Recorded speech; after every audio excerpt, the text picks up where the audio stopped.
everyone, future Caitlin jumping in here before the video starts to tell you that today I'm only going to be discussing the pros of living in Japan, and I've split this video up between pros and cons because it would have been too long otherwise. So catch the next video on some of the cons of living in Japan according to me. I hope you enjoy this video. Before I start, I just wanted to give a couple disclaimer type things. There we go. Hold on. One is that I live in a house with other people, and I noticed in one of my last videos I could hear our birds squeaking in the background. And so if you hear background noise, I'm so sorry. I'm trying to mitigate it as much as possible, but it's just life with other people, you know? And so sorry about it. I hope it doesn't distract you too much. The other thing, this is the biggest thing, and kind of why I put off making this video, is because there is so much to talk about. Even having lived in Japan for only 1 year, there's just a lot to go through. I have a list here on my computer that I have been working on for the last few months, and it's just so much stuff, and I keep thinking of new things to add to the pros and the cons list, and at a certain point I just have to sit down and make the video.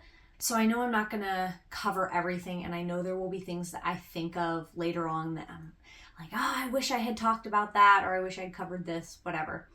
And I've kind of put off making this video because I also worry that, you know, what are people gonna think of my pros and cons? Are they gonna agree or disagree? And at the end of the day, I only lived in Japan for 1 year, which to some may seem like nothing, and to some it may seem like a long time. And I can only speak from my experiences and my unique worldview and point of view and all of that. So take this all with that in mind, that I'm coming to you from my own perspective and experiences, and I'm not speaking about my ability to judge a whole culture, just my personal experiences in that culture and country for a set period of time doing a set of things.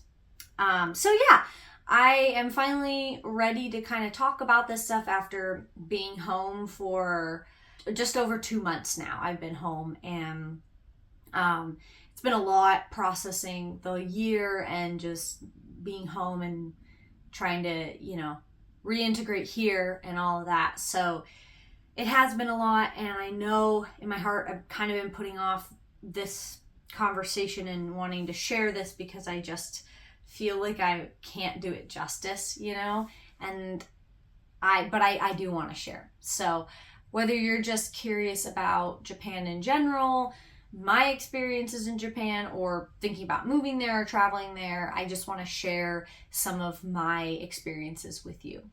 So I'm going to be referring to my notes on my computer, so if you see me looking down, that's what's going on. So here are the pros that I experienced, the positive things about living in Japan. It is a really peaceful place. It's a very quiet place comparatively. I noticed when I was in public spaces in Japan, they were so much quieter than public spaces here.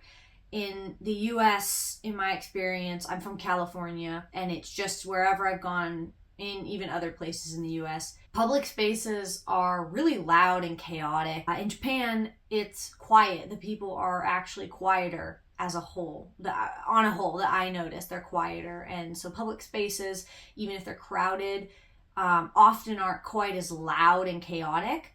And it depends. In the really touristy places they are, but just walking around the city, I noticed that things were quieter and more peaceful. Things are really convenient too. So I had 3 examples for this. One is paying bills at the konbini, and konbinis are just the convenience stores that are everywhere in Japan. You can set up your bill pay so that you just take your bill that you get in the mail to the konbini, and they stamp it and you pay them, and it's taken care of. Konbinis in general are just so cool. They're everywhere, and it's so convenient to stop in, pay your bill, grab a snack, whatever, grab a notebook you need, a pencil, a piece of tape. You can get pretty much anything you're gonna need at a konbini.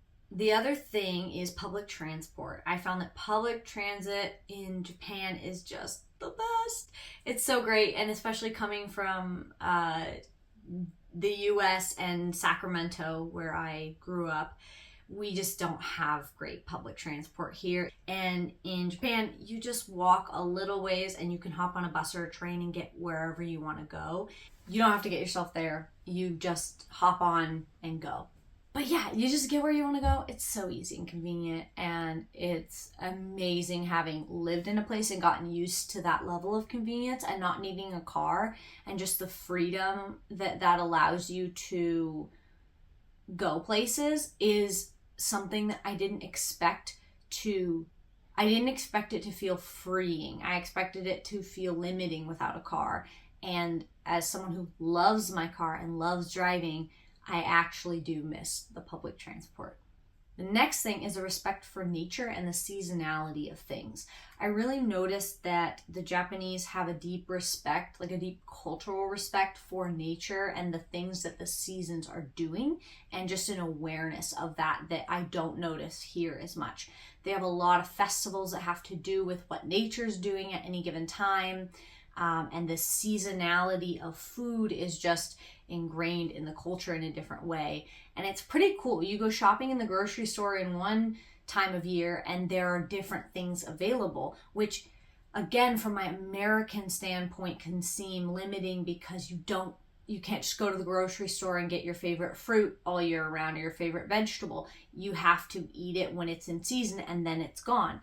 But I really found that I liked the seasonality because it really made me appreciate what is available at that time, and that it's just a more sustainable way to live, that you are eating what's in season. You're not forcing things. You're not bringing in things that are not in season and spending a lot of time and energy and money on forcing it, and you're flowing with the season. So I really appreciated that. The next thing is the sensuality of Japan. And I say that not in a sexual way, but in the sense that sensuality meaning the senses. All of your senses have something wonderful to experience all the time.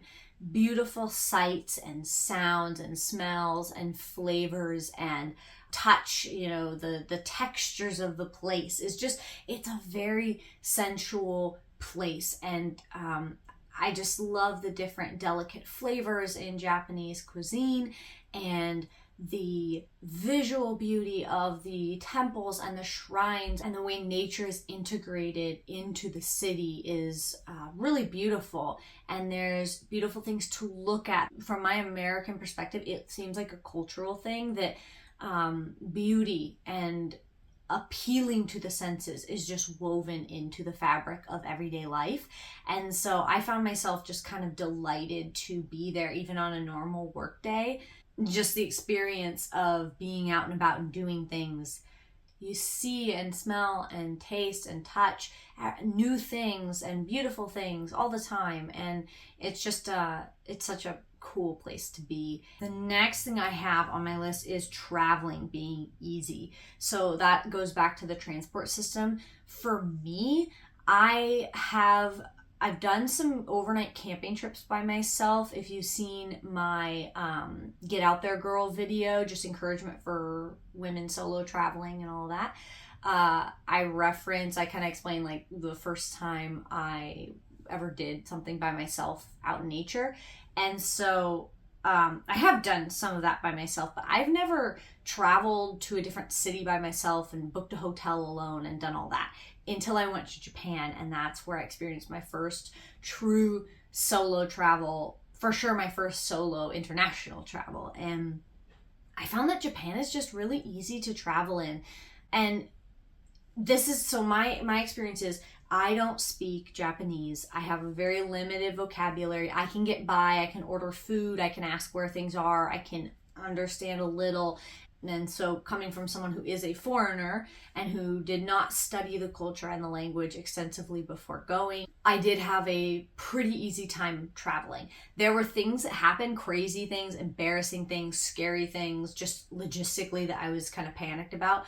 So I'm not going to say it was easy. And I don't think traveling anywhere is particularly easy because things just happen, you know. But I will say, if you are planning on going to Japan, even if you're a young woman like myself and you are thinking, oh, I'd really like to go to Japan, but I have no one to go with, girl, you can do it. You can do it. I know it's scary, but you can do it. And I would just say that I had an easier time of it because I used like a Agoda travel app, which is not sponsored. I just used it. I used Google Translate, all of that. But I kind of set things up ahead of time. Like, I always made sure I had a hotel or a hostel booked ahead of time when I was going into a city, booked flights ahead of time, all of that. So I had my safety nets set up, you know, and then I just went, and navigating was fairly easy. Sometimes it was scary and uncomfortable because I couldn't find the sign I needed. I couldn't find where I was going, and I was panicked, but I always, you know, I would just blunder my way through and ask for help and try and find someone who could help me. And it was not the most comfortable or easiest thing, but I would say I don't have like a lot of international experience to compare it to either, but I would say that Japan is a fairly easy place to go and try and wing it. It's safe, it's comfortable, and it's pretty easy to navigate. And with a transit system as developed and as streamlined as Japan has, I would say it's a pretty great place to test your traveling wings, which is what I was doing. I was a baby traveler. I still am a baby traveler. But yeah, it was very smooth, and there are so many things to do. In Tokyo alone, you're never going to be bored. There's always an indoor activity, group activity, solo activity, outdoor recreation, sports, whatever, art, culture, music, food. There's so much happening. If that's your vibe, then Japan has got you. Eating out. So eating out, I found to be cheaper over there than here. I grew up with it being kind of a treat to eat out, and it's kind of expensive here.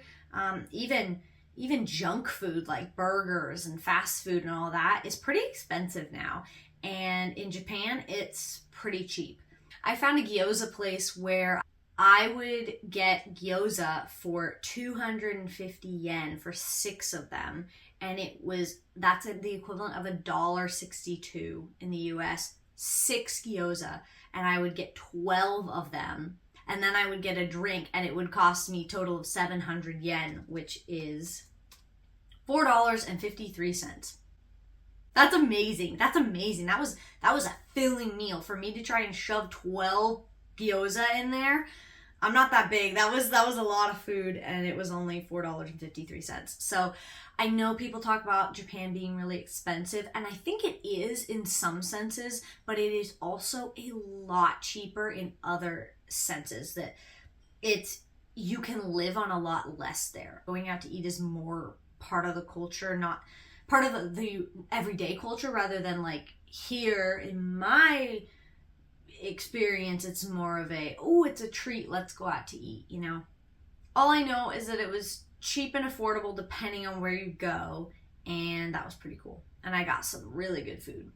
So dovetailing off of that, I also found that I could live on less money over there and live comfortably. So I made 250,000 yen a month, which when I checked last, that was $1,700 a month.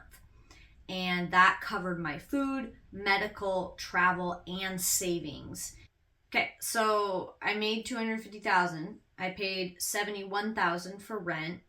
I had 179,000 left, and I think I probably paid like maybe, I'd say it's safe to say 30,000 a month on groceries. So let's do that. So I had 149,000 yen left. That's $963 a month left. So that's savings, medical, personal, whatever. That's That's it. And I never had a month where I ran out of money or was close to running out of money. And I wasn't frivolous, but I didn't think about it too much, and I didn't have to stick to a budget very much. It's hard to give you an idea of it, but I just know that I never had a month where I struggled, and it's just a lot less that I would make over there, like $1,700 a month here. In California, it would be so hard to survive on that. I never studied the healthcare system in Japan, but the next thing is they have kind of a universal healthcare thing going on here, and the government tries really hard to make healthcare affordable. So it's a nonprofit situation over there. So I found healthcare to be really, really affordable. This was a period of time where I was going to the doctor like every Saturday. My Saturday plans were basically, okay, you're going to the doctor because you're sick again. So I spent a lot of money on healthcare, and it didn't break the bank, and I was in there all the time. And so I found Japan to be, if you're going to be sick somewhere, Japan is a pretty great place to be sick, at least in terms of expenditures. It was great. On that note, I went to the dentist and I got a full cleaning and an evaluation. She told me there was something kind of wrong with my teeth, and then they took a mold of my teeth and made me a custom retainer, and all of that cost $50, not yen, but like $50. All of that. I got x-rays, I got the cleaning, I got the custom mold. That's including the cost of the retainer. $50.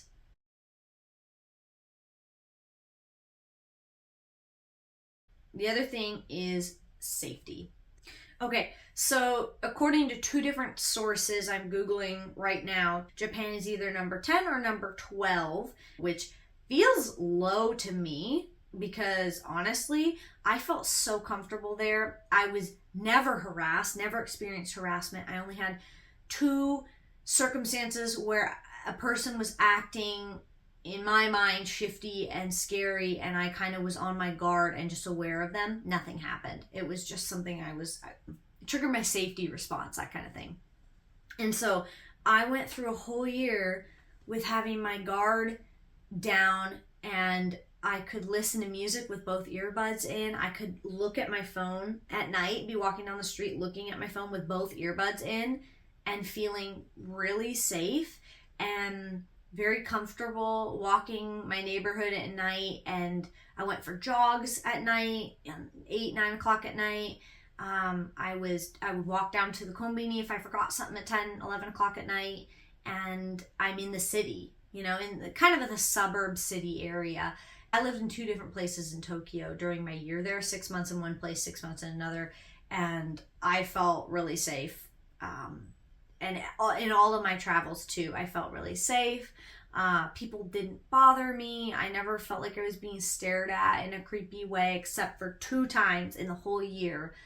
And it was so refreshing coming from here in California, where I do feel like I have to constantly keep safety in mind. I constantly am aware of my surroundings. There's just that like heightened awareness that you have to have as a woman by yourself walking around in the world. Just be aware, be careful. There are certain places that I don't go, especially at night. And in Japan, I just found it to be a very safe, comfortable place to be. So highly recommend for that reason.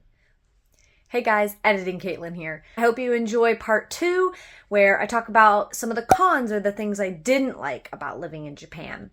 And as always, thank you so much for being here and supporting me on this YouTube journey. See you out there.